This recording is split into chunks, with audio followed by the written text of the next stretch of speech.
Marcus Aurelius was a Roman emperor who lived in the 2nd century, and he was a practicing Stoic who wrote a well-known book called the Meditations. He was one of 3 major authors about Stoicism from ancient times whose writings we still have today. The other 2 were Seneca and Epictetus. And I particularly enjoy Marcus's book because it shows how he applied Stoic concepts in a real practical way in his everyday life. So I want to tell you a little about his life to begin with, and then we'll go on to look at the book, the Meditations. I'll start by giving you a quick overview of the philosophy of Stoicism, particularly as Marcus presents it, and then we'll go on to discuss some of the themes that run through the Meditations. So who was Marcus Aurelius? By the way, this is what Marcus Aurelius actually looked like.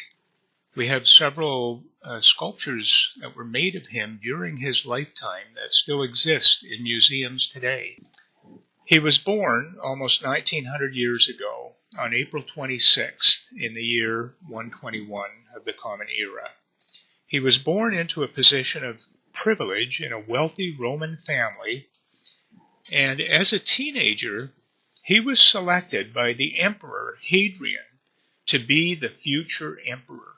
Even as a child, he obviously showed some positive qualities that caused Hadrian to see him as someone who would be a good ruler.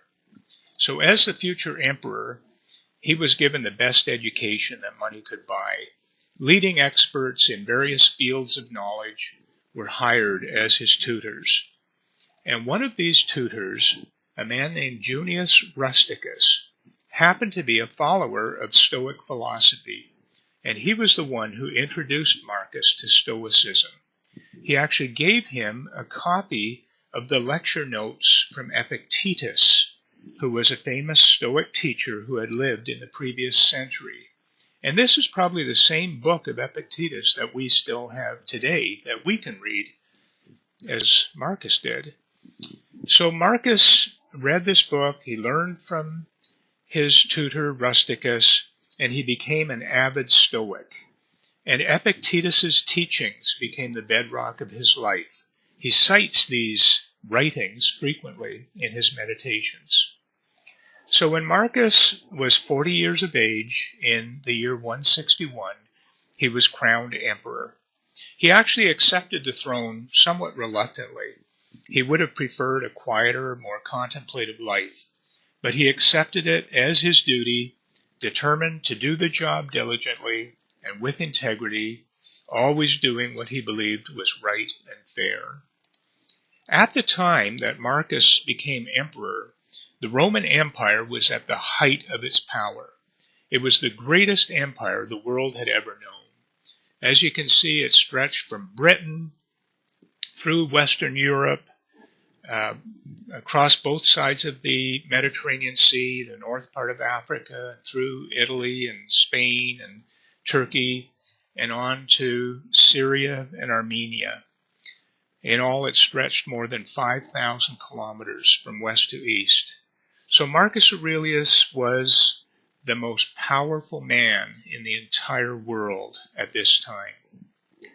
But his reign was marked by many crises and difficulties. It was a very difficult reign. First of all, there were frequent invasions from the Parthian Empire in the east and from the so-called barbaric Germanic tribes in the north in Central Europe, what is now Germany and Austria and Hungary and that area. And so Marcus himself had to lead his army to defend the empire. And he spent much of the last 10 years of his life, in fact, on the front lines in Central Europe. And that's where he actually wrote the Meditations during the time he was living in an army camp there. He also had to deal with a revolt by one of his trusted generals, a man named Cassius, who declared himself emperor and led a large army against Marcus, causing panic in Rome. There was also a plague that was brought back by the soldiers after defeating the Eastern invaders. And scholars now think that it was probably the first introduction of smallpox into Europe. It killed as many as 5 million people in the empire, just decimating the population.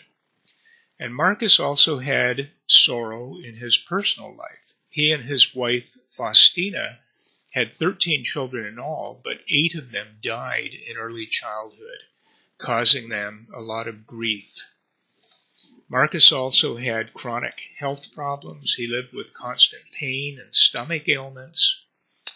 But Marcus tackled all of this unrelenting series of threats with energy, enthusiasm, and a sense of duty. He reigned in all for 19 years until he died just a month before his 59th birthday in the year 180. He died probably from the plague in an army camp in what is now Vienna in Austria. Lord Acton of Britain in the late 1800s famously said, "Power corrupts, and absolute power corrupts absolutely. Great men are almost always bad men." As emperor, Marcus Aurelius had absolute power, but he was one notable exception to Lord Acton's aphorism. He could have lived a life of extravagant self-indulgence and debauchery, taking advantage of all the pleasures available to him, sumptuous food and wine and jewels and mansions and sexual pleasures. He could have become a tyrant like Nero, who murdered anyone who got in his way, including his own wife and mother. But he didn't. He controlled his appetites. He lived modestly. He gave away much of his wealth. He treated people fairly, and he served the empire humbly. Being emperor was also an extremely stressful and demanding job, as I mentioned, especially for someone who took his duties seriously. There were constant problems to attend to, people seeking to take advantage of him, demands on his time. He never had a moment's peace. He could easily have become overwhelmed with anger, rage, frustration, worry, depression. But he was able to serve the empire with inner calm and tranquility. He was universally admired by his soldiers, by the empire as a whole, and by subsequent historians. All had nothing but good things to say about him. So how could this be? What was his secret? The secret of Marcus's inner strength came to light after he died with the discovery of his journal, which was originally 12 books or scrolls that he had filled with his writings. And this is, of course, now known as the Meditations. These journals were written during the last 10 years of his life, as I said, much of it while living in army camps on military campaigns in Central Europe. In this journal, he wrote notes to himself in the evenings, reminding himself of the Stoic principles by which he sought to live, examining his own mind, his thoughts, feelings, and actions. The journal was really never meant to be published. It was only intended for himself. He was writing it to himself. But some unknown person found these books after his death, saw their value, and made sure they weren't destroyed. And copies of it were passed down through the centuries and became an inspiration to many people over the years. And I just think it's such an amazing thing that we have this book today. It was just really a fluke of history that it survived. It contains the innermost private reflections of this great man, bearing his soul, revealing to us what a humble, thoughtful, genuine, caring person he was, even though he was the most powerful man in the world. And in reading it, we can be inspired by his example. So I would encourage you to get a copy of the Meditations. You can get it in paperback. It's about 175 pages or so. It's made up of 12 chapters, each corresponding to those 12 original books that he wrote. I would recommend that you get one of the more modern translations that make it quite readable. And the Meditations can be a little difficult to understand when you first read it. The book is made up of these short thoughts, just sentences or paragraphs that Marcus wrote down randomly, probably relating to the problems and issues that he was dealing with at the time that he wrote them.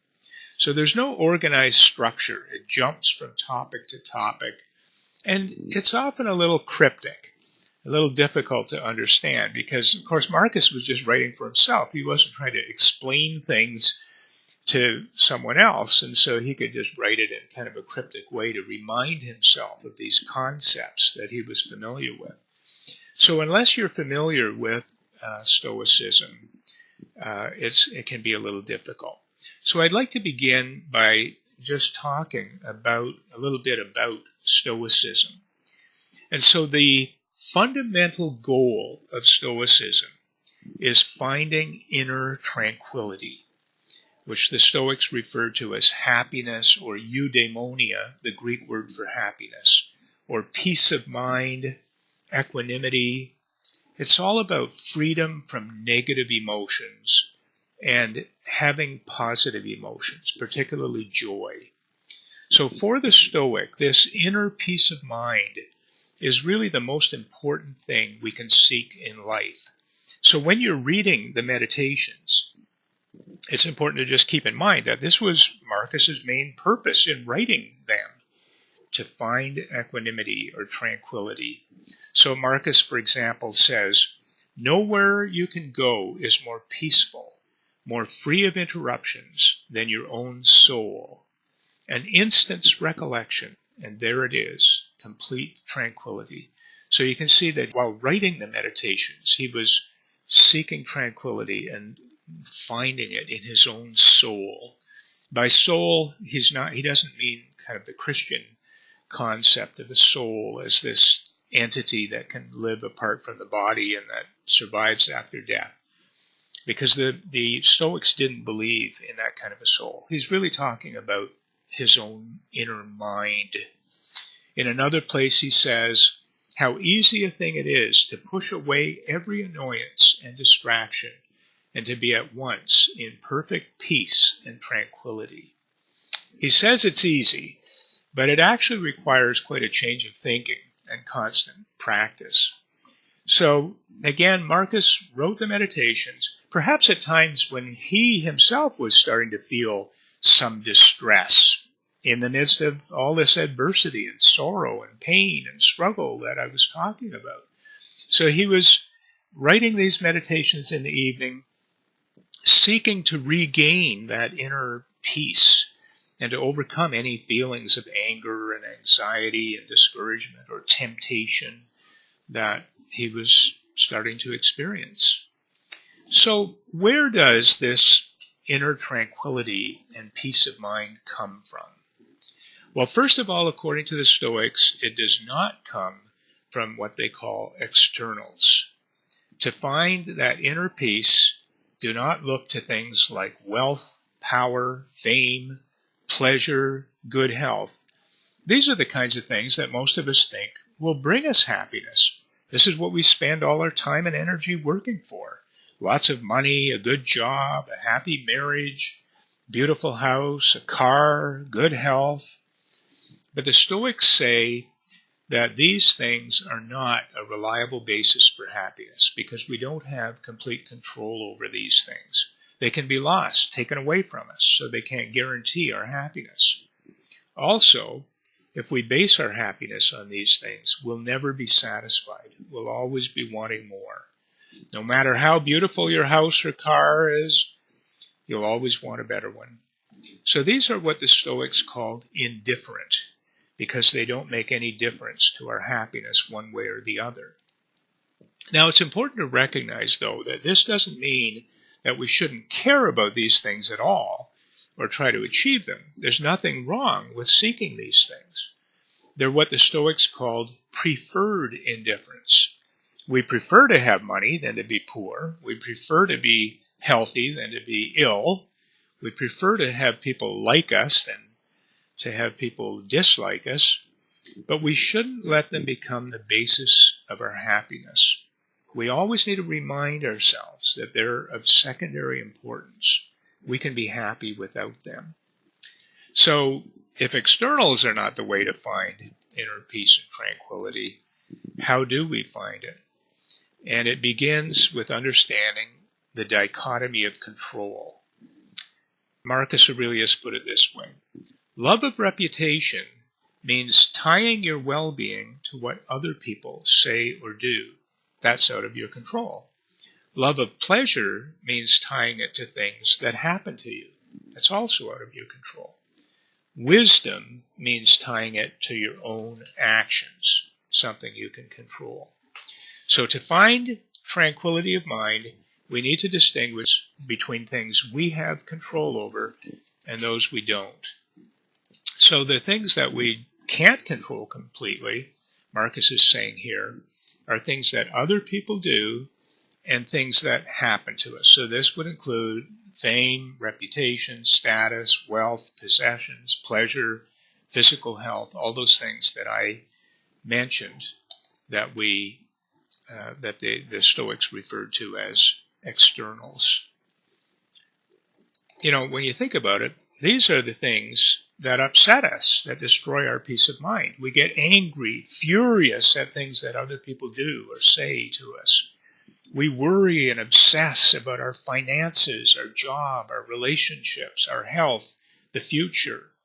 We might get depressed about how things have turned out in our life.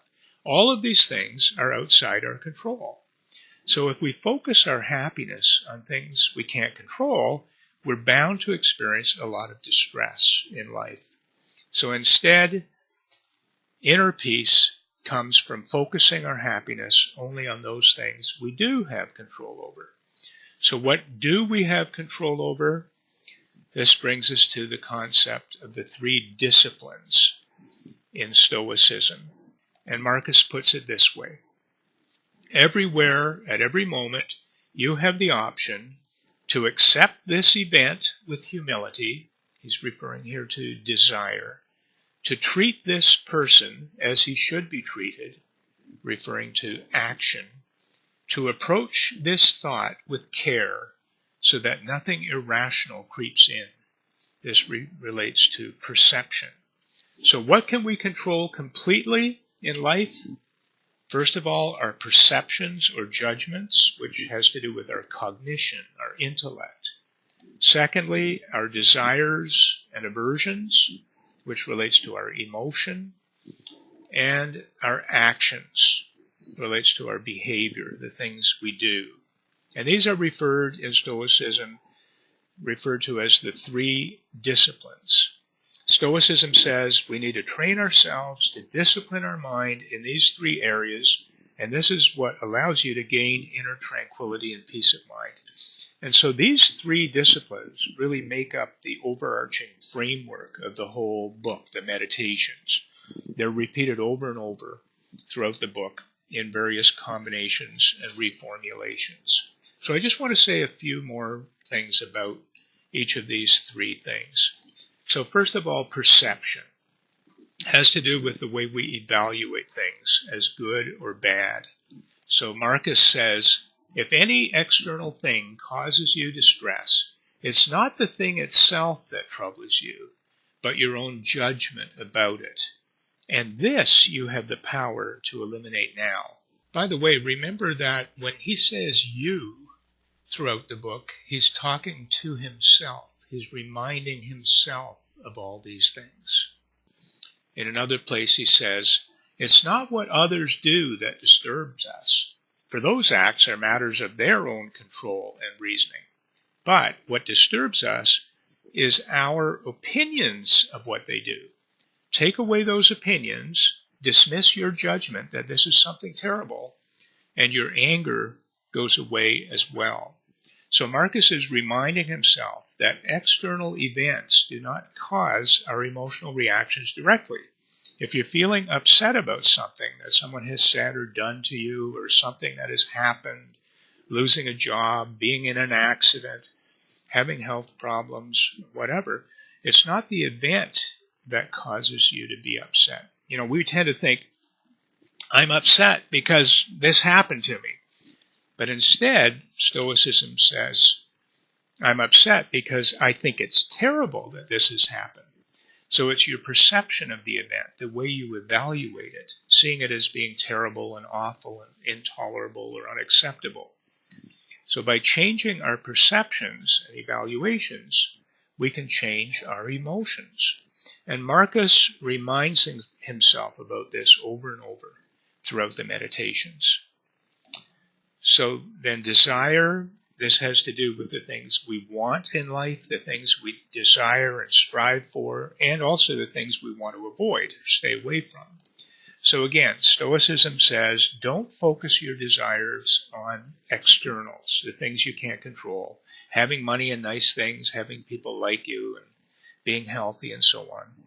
Instead, you should focus your desires in life on those things that you do have control over. Your character, being a decent, ethical, caring person, and accept unpleasant things that happen to you with equanimity. The disappointments, the bad news, the things that go wrong. Once something has happened, it's in the past, so it's outside your control. So it's indifferent, according to Stoicism. Now, it's important to recognize that this does not mean that you just give up trying when things go wrong. It doesn't mean just passively accepting everything and not trying to change things. This is sort of a misconception of Stoicism that some people have. The Stoics were very actively involved in politics. They tried hard to change things for the better. Marcus led his army against the invaders. He tried to do good in the empire. So in our personal lives, we should try to improve our life. We try to change things for the better. In our social action, we should do all we can to fight against injustice in the world, to combat climate change and things like that. But the point is that we always need to remind ourselves that our inner happiness does not depend on external success. We may fail at our efforts. Things might not turn out the way we hoped. We'll have setbacks. But that doesn't mean that we need to lose our inner tranquility. We can still have that sense of well-being, knowing that we did our best. And then action, the third of these disciplines, the things that we have complete control over. This has to do with how we behave in our everyday lives, the things that we put our efforts into. And a big part of this is the way we relate to other people. And so there's two main points here. Act rationally, not emotionally. So don't act out of anger, for example. And act virtuously for the benefit of all, caring for others as well as yourself. The Stoics saw these two things as the defining characteristics of humans, rationality and community. So we're social animals and we're capable of reason. Doesn't mean that we're always reasonable, that we always use our rationality, but we're capable of rationality. The Stoics saw themselves, they saw all humans as being related. So they really saw themselves as being part of the human family. They really developed the idea of cosmopolitanism. We're citizens of the whole cosmos. Okay, so now we can talk about the meditations with some idea of what Stoicism is. And as you can see, Stoicism involves thinking about things differently from what we're used to. And it takes a lot of practice, really, to train yourself to think in this way, changing your desires, perceptions, and actions. And so the Stoics developed numerous mental exercises or techniques or ways of thinking about things that would help to reinforce these three disciplines in their minds.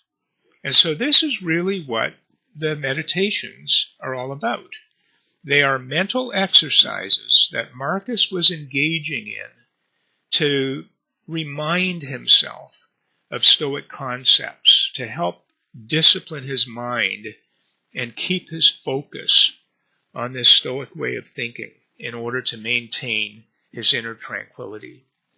So for the rest of this talk, I'd like to just go through a few of these kinds of mental exercises that Marcus was engaging in throughout the meditations. These are things that he talks about over and over in the meditations. So they're major themes of the book. So the first of these is break things down into their basic components. So this is a mental exercise that you can use to change your perception on things that you desire inappropriately. And Marcus puts it this way: like seeing roasted meat and other fancy dishes in front of you, and suddenly realizing this is a dead fish, a dead bird, a dead pig, or this noble vintage wine is grape juice, and these royal purple robes are sheep wool dyed with shellfish blood. And as for sexual intercourse, it is the friction of a piece of gut, and following a sort of convulsion, the expulsion of a little mucus. So when you're overvaluing things that seem very desirable and impressive, you can reduce them to smaller elements to make them seem less important or desirable. A fancy meal that costs a lot of money in a restaurant is just dead animals and grape juice. Expensive clothes is just animal hair dyed with shellfish blood. Or nowadays we might say it's just chemical fibers. Inappropriate sexual pleasure, if you're tempted to have an affair with someone, for example, it's just friction of a piece of gut, a spasm, and expulsion of a little mucus. Nothing to get excited about. Do you dream about owning a Porsche or Lamborghini? Remember, it's just a pile of steel, plastic, rubber, and glass. Nothing to be impressed by. So this is a little kind of a way of thinking that's useful when we're getting caught up with externals, wealth, luxury, expensive food and wine, and so on. And it helps us avoid overvaluing things that are really indifferent to our happiness. Another example of this kind of mental exercise, be grateful for what you have. Another way of avoiding excessive desire or externals. So Marcus says, don't imagine yourself having things that you don't have. Instead, look at what you do have, the things you value most, and think of how much you'd crave them if you didn't have them. But be careful. Don't feel such satisfaction that you start to overvalue them. Then it would upset you to lose them. So we tend to constantly think and dream about things we want in our lives. We're always wanting better electronic gadgets or clothes or a better car, a better house, a better job, a better husband or wife. And that leads to feelings of dissatisfaction and envy and frustration and disappointment. So instead, Marcus says, focus on the things you do have, how lucky you are to have them. Just think of all the people in the world who would love to have the life you have now. And this leads to feelings of gratitude and satisfaction. But you notice Marcus says, be careful that you don't overvalue what you do have. We always need to be prepared for the possibility of losing it. Otherwise, that could lead to a lot of negative feelings if you do lose it. So Marcus repeats this kind of thing throughout the meditations. Another example of one of these kinds of themes. Don't worry about other people's opinions. Marcus says, it never ceases to amaze me. We all love ourselves more than other people, but we care more about their opinion than our own. Another place he says, someone will think badly of me? That's his concern. My concern is that I not be found doing or saying anything worthy of disapproval. Again, so much unhappiness comes from worrying about what other people think about us.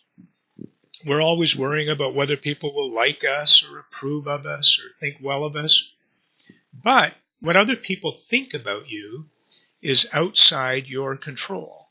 So it's irrelevant to you. So Marcus frequently reminds himself not to think about what other people are thinking or doing. Just focus on being a good person so that no one has reason to think badly of you.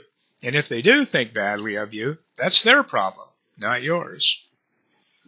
Another example, don't get angry. Marcus says, to be able to feel affection for people, even when they offend you, is uniquely human. You can do it if you simply recognize that they're fellow humans, that they act out of ignorance against their will, and that you'll both be dead before long.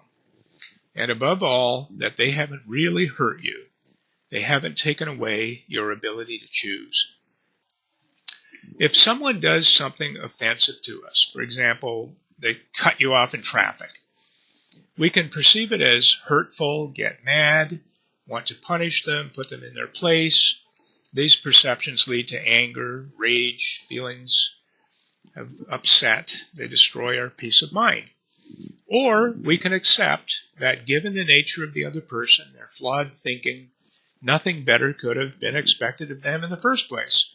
So there's no need to become enraged. According to Stoicism, people do bad because of ignorance. They don't know better.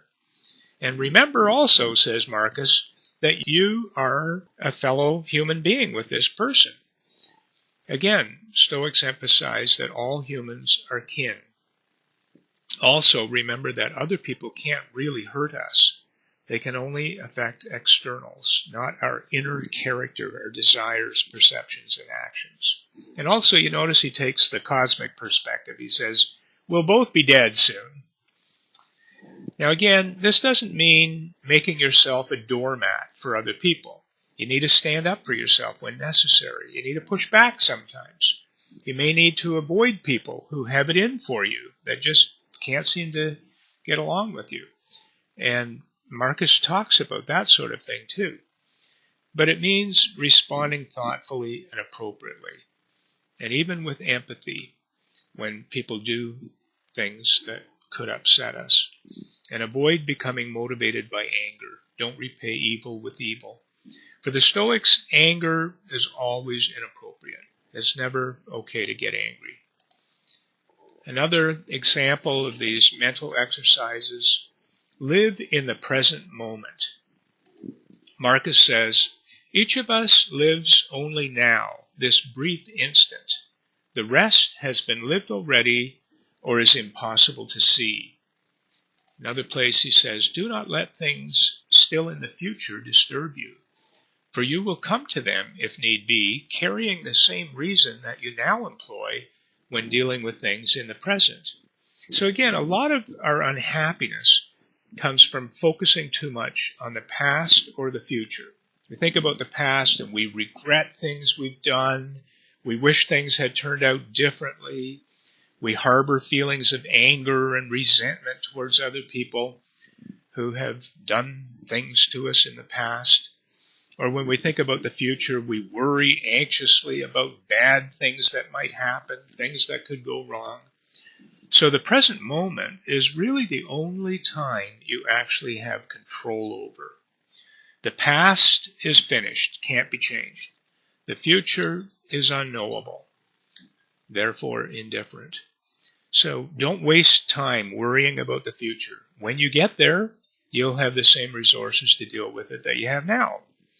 So focus on doing what is right, what needs to be done at this moment, in this time.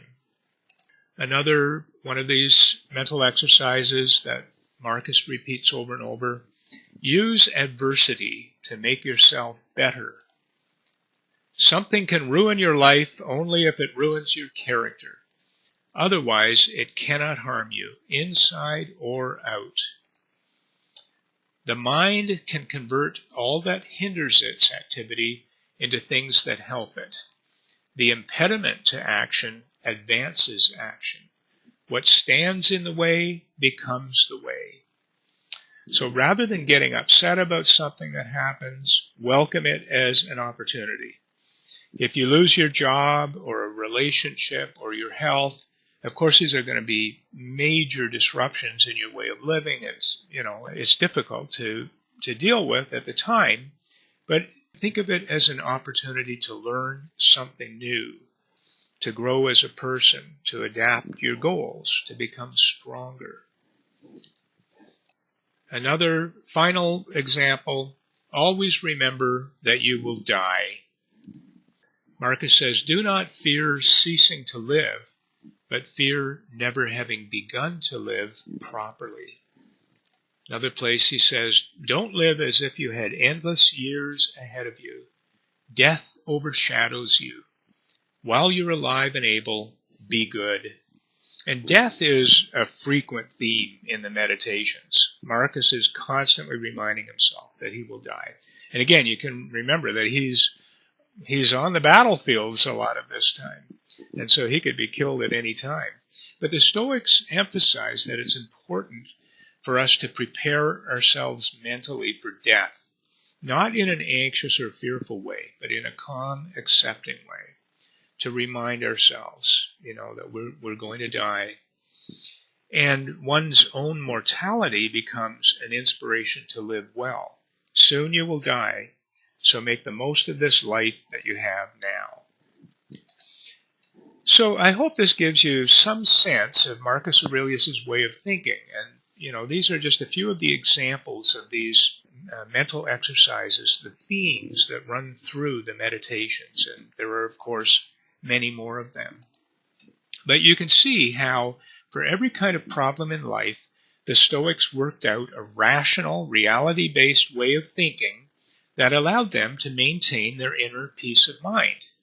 Whether it be dealing with feelings of anger toward other people, or worries about work or finances or health problems, fear of death, feelings of envy or resentment towards those who are better off, temptations to do wrong, dissatisfaction about your life circumstances, whatever it is, the Stoics thought about all these different things and developed various mental exercises to help us think clearly and rationally about each type of situation and avoid being pulled into distress and unhappiness. So the meditations is really a great source of ideas for helping us deal with these issues in our lives in the same way that Marcus Aurelius did while he was serving as the emperor.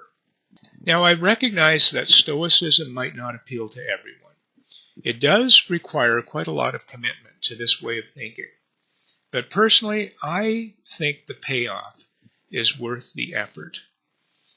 So the secret of Marcus Aurelius and the promise of Stoicism is that things upset you only if you let them. And happiness and inner tranquility are within your power. I think this philosophy is particularly relevant for the world today. I've been thinking a lot about global warming lately, and you probably have as well. We're going to have to cut back on this relentless consumerism, this focus on externals, as the Stoics call it, this constant drive for wealth and growth and exploitation of the environment. And the world is in for some huge shocks, and there's a risk of humanity falling apart rather than pulling together. So, I think maybe Stoicism could help us shift our attitudes and values and pull together and cope better with what is to come. So I'll give the last word once again to Marcus Aurelius, who says, "The mind that is free of disturbance is a fortress. No place is more secure. Once we take refuge there, we are safe forever." Thank you.